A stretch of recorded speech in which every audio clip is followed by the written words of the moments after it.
It's March Madness basketball time. A lot of people wish they could be the players out on the court, but a lot of other people wish they could be those analysts who get the cushy jobs on TV talking about a sport that's a lot of fun. How do you get one of those jobs?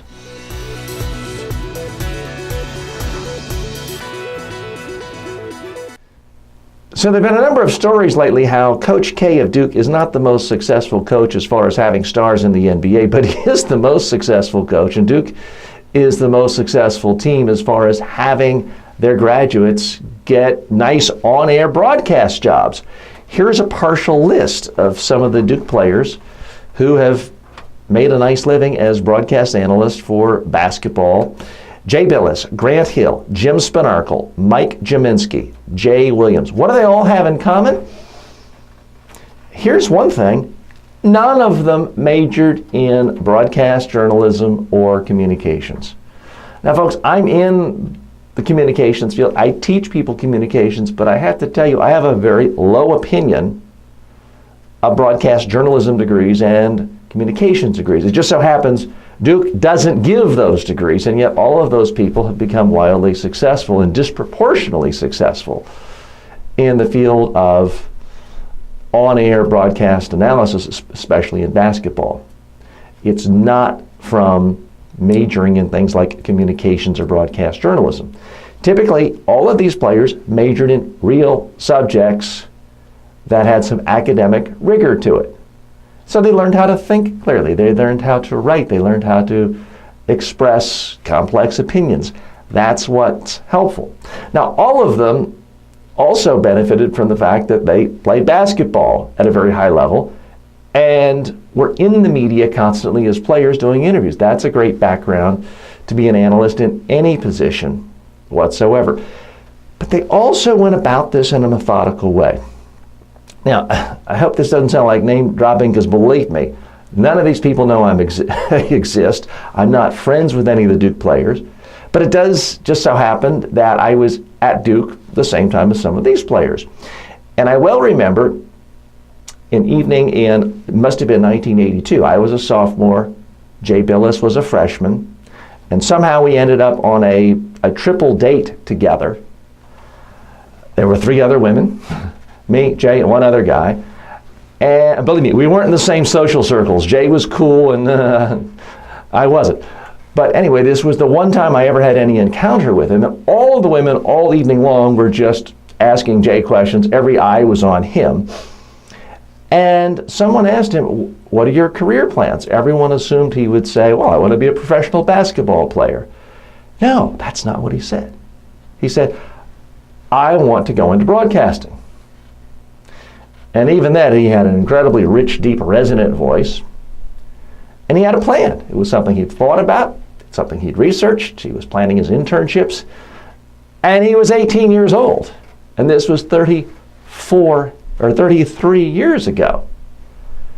So this idea that players just sort of luck into it or fall into it, no. It was well thought out and planned. Now, again, did he major in communications? No. He majored in political science. He got a law degree, both from Duke. So he prepared himself to think, to be articulate, to express himself. And that is why his career has done so well. So what's my advice to people who want to be basketball analysts? It's really, really tough if you're not a former star basketball player in college or the professional level. Now, there are some exceptions. One exception also from Duke is a guy named Seth Davis. He never played for Duke. He just was writing for the Chronicle, the student newspaper. How did he get there? Well, again, I don't mean to besmirch Seth Davis. I'm sure he's talented. I'm sure he's hardworking.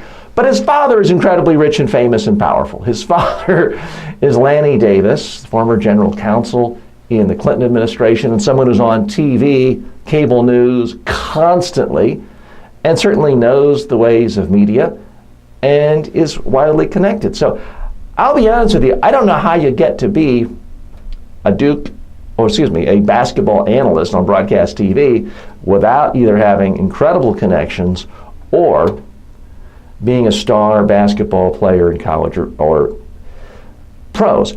But I do want to give you some helpful advice on how to be an analyst in your niche. Let's say you are a high-level college badminton player. Well, continue studying badminton. Think about it. Read it. Follow all the tournaments. Whatever your niche is, become a true expert. Live it. Know everything. Follow every bit of news on that subject. That's the first thing. Have opinions, and have opinions that are informed and intelligent and not just the typical grunting fan. The next piece of advice I have for you is express your opinions. Now, unlike when I was in college and I could get a column in every 2 weeks in the student newspaper, you don't have to wait that long, and you don't have to have a newspaper put their stamp of approval on you. You can be writing today on your blog, on your Facebook page. Start writing, podcasting, putting out your comments on YouTube. The third thing is you really need a regular presence where you are speaking, whether it's your podcast or your YouTube channel, at least once a week, preferably more often. Give opinions, analysis, and go ahead and interview people in your industry. And that way you can improve your speaking skills. Critically important if you want to be a broadcaster. The fourth thing is make yourself available to be interviewed by reporters, talk show hosts in your industry. Give it away for free. Before any of these CBS analysts and March Madness analysts got paid a penny, they all gave thousands of interviews for free back when they were players. Because as a player, you're an expert on the game that was just played. So make yourself available as a free interviewee to people who cover your industry. And the final bit of advice is every single time, or at least frequently, when you see people you know in the media, ask them for jobs, ask them for connections, ask them to introduce you to people, and be aggressive. That is how you get jobs in the broadcast industry. You've got to network, network, network. Now, again, full disclosure, the advice I give you is unlikely to get you on CBS on March Madness next year.